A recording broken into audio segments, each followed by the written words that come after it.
અરુણાચલ પ્રદેશથી 20 જેટલા હાથી છે ને જામનગર રિલાયન્સનું વનતારાજી બન્યું છે ને એમાં આવવાના છે રેસ્ક્યુ થઈને. અને નવાઈની વાત એ છે કે ત્યાંની હાઈકોર્ટની હાઈ પાવર કમિટી છે ને એને પરમિશન આપી દીધી છે કે વાંધો નહીં, એ હાથીને તમે લઈ જાઓ.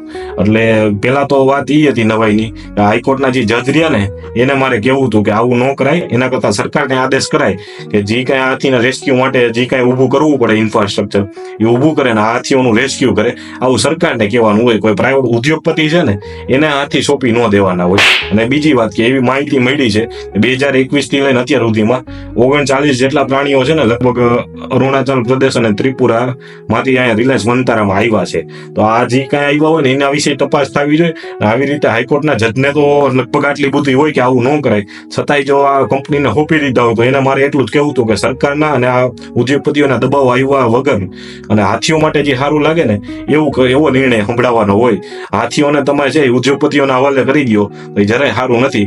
એટલે તમારે નિર્ણય એ લેવાનો હોય કે જે કાંઈ સરકાર છે એને આદેશ કરવાનો હોય કે હાથીઓ માટે જે કાંઈ વનતારા જેવું જ, હું તો એમ કહું છું વનતારાથી સારી સુવિધા હોય ને એવું સરકારી વનતારા ઊભું કરો ને અને એમાં હાથીઓને રાખો ને તો વધારે મજા આવે. જેથી કરીને આગળ એ બીજા કોઈ હાથીઓને રેસ્ક્યુ કરવાની જરૂર પડે ને તો એ સરકારી વનતારામાં લઈ જઈ શકાય, નહીં કે આ કોક અંબાણી જેવા ઉદ્યોગપતિઓના હવાલે કરવા પડે. એટલે જરાક વિચારજો અને જનતાને કહું છું આ મુદ્દે જરાક સરકારની અને આ જજની આંખો ખોલજો, જેથી કરીને કંઈક કોક મૂંગા પ્રાણીઓનું સારું થાય. ધન્યવાદ. જય હિન્દ, જય ભારત.